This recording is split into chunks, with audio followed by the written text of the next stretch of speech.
Sme sa dočkali. Na jednej z najfrekventovanejších bratislavských križovatiek sme dostali do užívania moderný podchod. A pretože sme národ súdny a zhovorčivý, od prvej chvíle a stále častejšie počuť na centrálnom trhovisku hlasy spokojnosti i kritiky adresované projektantom, stavbárom a iným kompetentným osobám.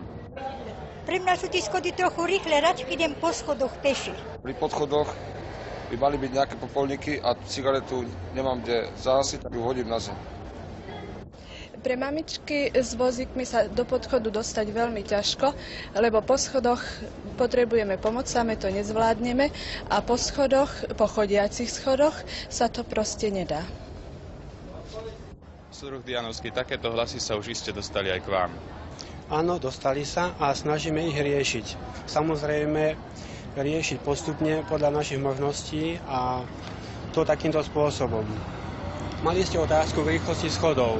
Tak rýchlosť schodov je daná výrobcom, je schválená československou normou a táto rýchlosť schodov je absolútne nemeniteľná. Rýchlosť schodov je 0,7 m za sekundu. Schody, ktoré sa budú dovážať zo Sovietskeho zväzu do pražského metra, majú rýchlosť až 1 m za sekundu, čiže budú ešte rýchlejšie. Preto je potrebné, aby si naši občania zvykli na túto rýchlosť, lebo časom sa tá rýchlosť ako aj doba celého života zrýchluje a musíme sa dobe a tempu prispôsobiť. Ďalší váš problém, ktorý by sme spoločne mali riešiť, bola otázka presunu, respektíve prepravy detských kočíkov smerom do podchodu a z podchodu.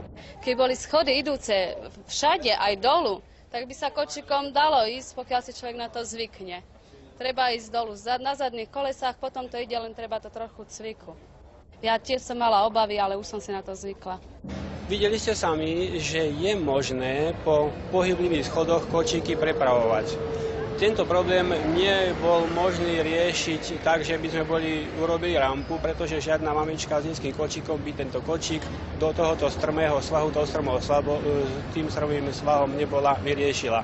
Prosím vás o trošku strpenia, aby ste sa to naučili. Je len treba nabrať odvahy prvýkrát tým kočíkom prejsť.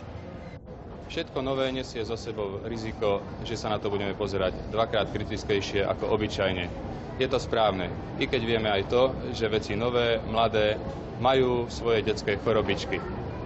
Dúfajme ale, že aj vďaka našim pripomienkam budeme mať onedlho svoj podchod dokonalejší a ešte krajší.